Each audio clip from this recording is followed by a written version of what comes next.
Hola a todos, ¿cómo están? Antes de empezar, pues resulta que además de hacer videos sobre cualquier cosa, me escribí una novela. Mi libro. Lo cual probablemente explica pues algunas cosas. Si te gustan las historias oscuras y los personajes rotos, el link está en la descripción.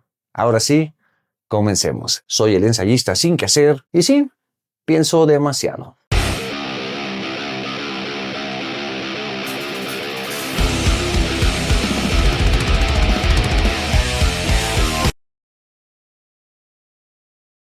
Imagina que alguien pudiera entrar a tu mente política. ¿Ellos qué son? Programas capaces de sentir. Pueden entrar y salir de cualquier software que esté integrado en su sistema. Saber qué te da miedo, qué tipo de mensajes pueden hacerte cambiar de opinión sin que te des cuenta de nada. Ahora imagina que eso se hace no con una persona, sino con millones de votantes al mismo tiempo. En 2018 el mundo descubrió que una empresa llamada Cambridge Analytica había utilizado datos de decenas de millones de usuarios de Facebook para crear perfiles psicológicos de votantes. No se trataba solo de saber qué pensaban, se trataba de saber cómo manipular lo que pensarían después. Los humanos en su mayoría no tienen ni idea, ¿no? Usando algoritmos, psicología conductual y propaganda invisible. Esta empresa prometía algo que hasta hace poco parecía de ciencia ficción: influir en elecciones manipulando la mente de los votantes, uno por uno. Y la pregunta que quedó después del escándalo es inquietante. ¿Fue un caso aislado o el inicio de una nueva forma de guerra política? ¿Cuál es el parásito más resistente? ¿Una bacteria? ¿Un virus? ¿Una lombriz intestinal? Una idea. Resistente, muy contagiosa. Una vez que una idea se ha apoderado del cerebro, es casi imposible erradicarla. Una idea totalmente formada y entendida se queda ahí aferrada. Para entender el escándalo de Cambridge Analytica, hay que comenzar con su empresa matriz, SCL Group. SCL no era una empresa tecnológica convencional.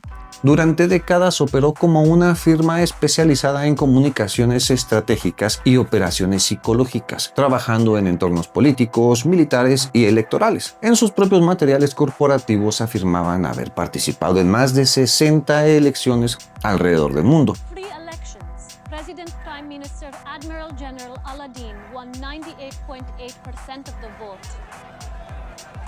Sus servicios incluían propaganda política, ingeniería de opinión pública, campañas de influencia, operaciones psicológicas, manipulación de narrativas en conflictos. Este tipo de estrategias pues no eran nuevas. Desde la Guerra Fría, gobiernos y ejércitos habían desarrollado técnicas para influir en poblaciones enteras. El humano es inteligente, pero la masa es tonta, temerosa, como animales, y tú lo sabes. La diferencia es que SCL decidió trasladar esas técnicas al mundo electoral moderno. El principio estratégico que guiaba su trabajo era simple. No se trata de convencer a la población con argumentos racionales. Se trata de influir su psicología. Cuando en 2013 se creó Cambridge Analytica, la empresa decidió llevar esa filosofía a un nuevo nivel. Combinar operaciones psicológicas con el Big Data y las redes sociales.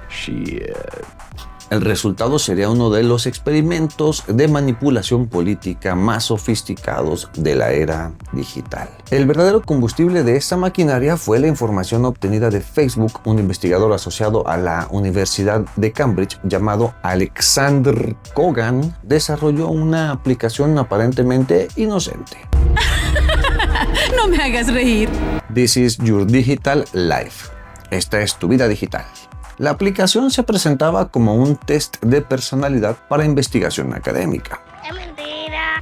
A cambio de responder algunas preguntas, los usuarios autorizaban el acceso a su información de Facebook. Lo que muchos no sabían es que en ese momento la plataforma permitía algo muy poderoso. La aplicación podía acceder también a los datos de los amigos del usuario. Entonces esto provocó un efecto cascada. Aunque solo unas 270,000 personas descargaron la aplicación, el sistema terminó recolectando información de aproximadamente 87 millones de perfiles. Los datos incluían likes, intereses, conexiones sociales, ubicación, historial de actividad, preferencias culturales, comportamiento digital. Estos datos terminaron en manos de Cambridge Analytica, lo que obviamente violaba las reglas de uso de Facebook, como siempre. Pero el verdadero valor de esa información no estaba en los datos en sí, estaba en lo que podían revelar sobre la psicología de cada votante. Cambridge Analytica utilizó un modelo psicológico conocido como Ocean, también llamado Big Five Personality Traits. Este modelo identifica 5 dimensiones principales de la personalidad: apertura a nuevas ideas, disciplina y responsabilidad, extraversión, empatía, tendencias de ansiedad o inseguridad. Lo innovador fue descubrir que estos rasgos podían inferirse a partir del comportamiento digital. Algo anda mal. Por ejemplo, gustos musicales, páginas seguidas, tipos de memes compartidos, intereses culturales. Estudios de la Universidad de Cambridge mostraron algo inquietante. Con aproximadamente 300 likes, el algoritmo podía conocer mejor a una persona que su propia pareja. Esto permitía crear perfiles psicológicos masivos de votantes. Y una vez que se conoce la psicología de alguien, persuadirlo se vuelve algo muchísimo, pero muchísimo, muy fácil. 14.3 phone is fully integrated into your every feeling and desire without you needing to say one single word. Con estos perfiles, la campaña podía diseñar mensajes adaptados a cada tipo de personalidad. Primero vamos con personas con alto neurotismo. Este grupo tiende a experimentar ansiedad y preocupación. Los mensajes más efectivos para ellos apelaban al miedo o a la amenaza. No sé, por ejemplo, a ellos les ponían más imágenes sobre crimen, terrorismo, inmigración, pérdida de empleo, cosas de ese tipo. La lógica psicológica es conocida en ciencia política. Cuando las personas perciben peligro, buscan autoridad y seguridad. El temor se apoderó de ustedes y llenos de pánico recurrieron a la ahora gran canciller Adam Sutherland. Ahora, personas con alta apertura. En este tipo de votantes se ve que responden mejor a ideas nuevas, se sienten atraídos por innovación, progreso, cambio social. Los mensajes enviados a ellos hablaban de transformación nacional, reformas profundas, ruptura en el sistema político tradicional. ¡Es mentira!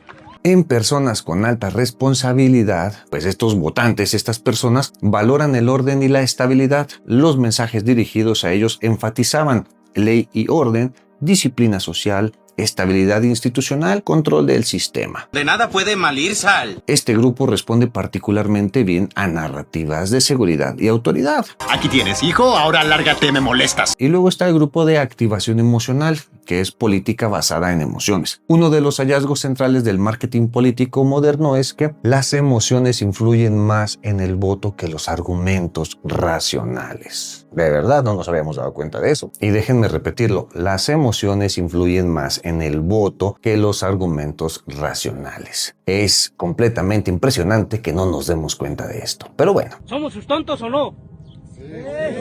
Las campañas analizaban qué emociones dominaban en cada grupo. Las más eficaces políticamente son miedo, ira, resentimiento, indignación y orgullo identitario. Estas emociones tienen un efecto muy útil para campañas electorales. Aumentan la participación política. Por ejemplo, alguien con miedo va a votar para que alguien lo proteja. Alguien con ira va a votar para que se castigue al enemigo político. Alguien con orgullo va a votar para reafirmar su identidad. Tú sabes. Otra técnica utilizada fue el framing. El framing consiste en definir el marco mental en el que se interpreta un problema. Por ejemplo, un tema, inmigración, puede presentarse como un frame A, crisis humanitaria, o como un frame B, amenaza a la seguridad nacional. Los hechos pueden ser los mismos, pero el marco mental cambia completamente la reacción del público. Yo no entiendo nada. Cambridge Analytica probaba miles de variaciones del mismo mensaje para identificar cuál generaba mayor impacto emocional. Luego, por otro lado, tenemos el priming.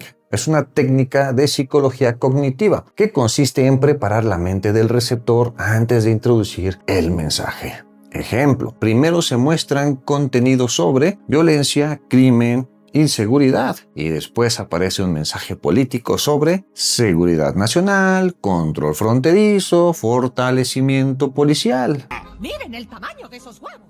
El cerebro del usuario ya se encuentra emocionalmente predispuesto. y esto aumenta la probabilidad de que acepte el mensaje político. Este muchacho me llena de orgullo. Tradicionalmente las campañas políticas enviaban un solo mensaje para toda la población. Antes, Cambridge Analytica cambió ese modelo. La campaña se fragmentaba en miles de narrativas distintas. Por ejemplo, trabajadores industriales. A ellos vamos a mandarles mensajes sobre pérdida de empleos por globalización. Votantes rurales. Vamos a mandarles mensajes sobre abandono del campo y comunidades religiosas. Decadencia moral y crisis cultural. Claramente cada grupo recibía una historia política diferente. ¿Qué hubieran hecho ustedes? Desde fuera parecía una sola campaña, pero en realidad eran miles de campañas simultáneas invisibles. Luego, una técnica muy poderosa en psicología política es activar el sentimiento de agravio colectivo, algo que conocemos muy bien nosotros por acá, creo. La campaña intenta convencer a ciertos grupos de que han sido ignorados, han sido explotados, han sido reemplazados, han sido humillados. Manipulación absoluta. Oh, shit.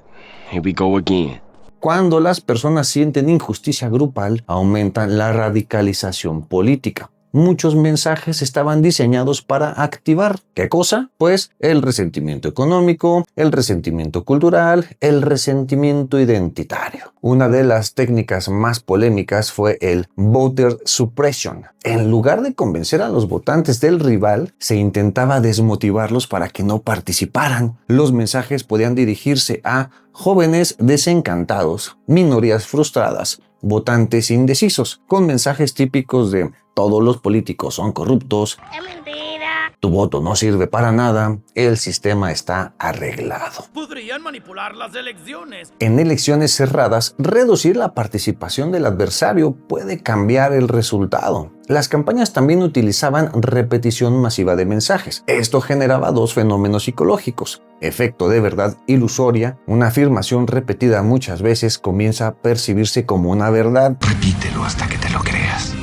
Normalización. Ideas que antes parecían radicales empiezan a verse normales. La campaña probaba miles de versiones en cada anuncio, con cambios mínimos. Palabras, colores, imágenes, tono emocional. Se vayan a la verga. Después se analizaban con métricas como clics, reacciones, compartidas, comentarios. El algoritmo seleccionaba la versión más efectiva, la campaña se optimizaba en tiempo real, la política se convertía en algo parecido a un experimento psicológico masivo. Bonitos y gorditos, chicos. Bonitos y gorditos. Una herramienta clave eran los dark posts de Facebook. Estos anuncios no aparecen públicamente, solo los ve el usuario objetivo, no quedan registrados públicamente. Entonces, pues esto permitía enviar mensajes contradictorios a distintos grupos sin que nadie lo notara. En algún lado, de algún modo, los masticaron y los escupieron. El caso se hizo público cuando el ex empleado Christopher Wilde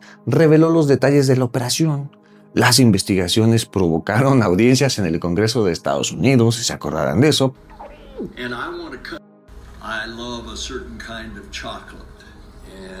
Interrogatorios al CEO de Facebook, el señor Mark Zuckerberg, también se acordarán de eso. Investigaciones parlamentarias en Europa, también se acordarán de eso. Pero ya luego, en mayo de 2018, Cambridge Analytica cerraría sus operaciones. Sin embargo, muchos investigadores creen que pues su tecnología sigue existiendo. ¿A poco?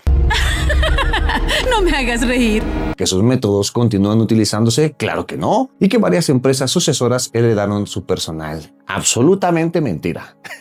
No es verdad.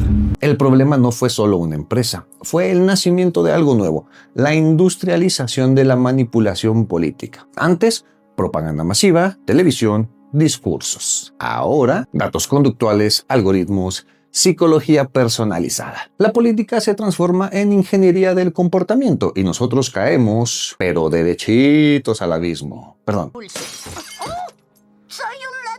El escándalo dejó una duda inquietante. ¿Las elecciones modernas siguen siendo una competencia de ideas o se han convertido en una batalla de manipulación algorítmica? Interesante, me voy porque la primera nunca ha existido y la segunda es la que siempre ha existido, nada más que ya le pusimos nombre. El escándalo de Cambridge Analytica no fue simplemente una historia sobre robo de datos o malas prácticas tecnológicas. Fue una señal de que algo mucho más profundo, el nacimiento de una nueva forma de poder político, como si necesitáramos otra. Durante siglos, las campañas intentaron persuadir a la población con discursos, promesas o propaganda visible. Pero en la era digital, la política empezó a transformarse en algo distinto: ingeniería del comportamiento. Cuando los datos personales, los algoritmos y la psicología conductual se combinan, ya no se trata solo de informar a los votantes, sino de anticipar y moldear sus decisiones. La gran incógnita que dejó este caso sigue abierta. Si las elecciones pueden ser influenciadas mediante perfiles psicológicos y propaganda invisible, entonces la pregunta ya no es solo quién gana la elección. La pregunta es quién controla la mente del electorado. Muchísimas gracias por haber llegado hasta aquí. Platícame si sabías de esta información, si conocías la historia de Cambridge Analytica, si te acuerdas de estos juicios que le hicieron a Mark Zuckerberg y a estas empresas. Si te has sentido manipulado alguna vez o crees que hoy en día vivimos manipulación en redes sociales, si estás seguro, como yo, de que nuestras redes sociales nos espían, platícamelo en los comentarios y esperemos que no nos censuren este video. Adiós.